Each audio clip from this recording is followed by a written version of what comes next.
Zee 24 तास एक पाऊल पुढे।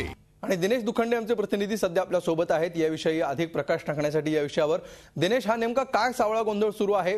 पहिल्यांदा टाळीची मागणी केली जाते आहे, त्यानंतर त्याला विरोध केला जातोय, पुन्हा तीच भूमिका, पुन्हा कोलांटुडी। हा नेमका महाराष्ट्राच्या राजकारणात सध्या काय सावळा गोंधळ सुरू आहे? अमोल, खरं तर असं म्हणता येईल की शिवसेना पक्षप्रमुख उद्धव ठाकरे यांनी मनसे अध्यक्ष राज ठाकरे यांच्या पुढे ठेवलेला टाळीचा प्रस्ताव हा सध्या बिकट अवस्थेतून चाललेला आहे।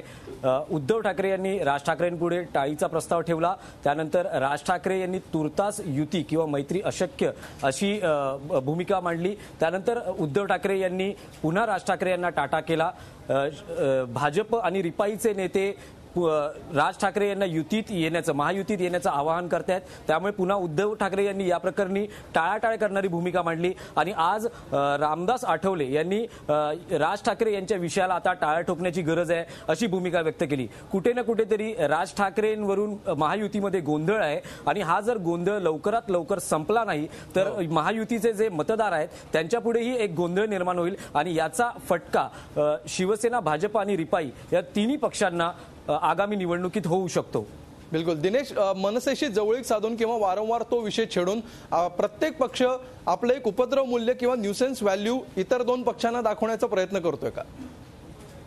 नक्कीच ज्या पद्धतीने भाजपचे आज प्रदेशाध्यक्ष राज ठाकरे यांना जाऊन भेटले, भाजप कुठे ना कुठेतरी आग्रही आहे मनसेबरोबर युती करण्यासंदर्भात। मात्र शिवसेना पक्षप्रमुख उद्धव ठाकरे एक भूमिका मांडतात, त्यानंतर ते त्या भूमिकेवरून मागे हटतात आणि भाजप आणि रिपाई हे दोन पक्ष ज्यावेळेस युतीसाठी राज ठाकरे यांच्या पुढे मैत्रीचा प्रस्ताव ठेवतात, कुठे ना कुठेतरी आपली काहीतरी न्यूसेन्स व्हॅल्यू आहे। समजा जर शिवसेनेने कुठची अगतिक भूमिका घेतली तर आपण भाजप अशा परिस्थितीत असेल की आपण राज ठाकरेंबरोबर जाऊ शकतो का, किंवा आपले त्यांचे मैत्रीपूर्ण संबंध आहेत, त्या अनुषंगाने कुठे निवडणुकीत काही राजकारण होऊ शकतं का, असंही दाखवण्याचा एक प्रयत्न या ठिकाणी होतो आहे। बिलकुल, प्रत्येक पक्ष आपलं उपद्रव मूल्य दाखवण्याचा प्रयत्न करतो आहे, मात्र हा प्रयत्नच एक महायुतीसाठी उपद्रव बनू पाहतो की काय, अशी परिस्थिती सध्या निर्माण झाली आहे। यावर आता महायुतीचे नेते तीन पक्ष मिळून काय तोडगा काढतात, उद्धव ठाकरे भारतात परत आल्यानंतर हे बघणं सध्या महत्त्वाचं आहे। तुर्त धन्यवाद दिनेश या सविस्तर माहितीबद्दल। झी 24 तास एक पाऊल पुढे।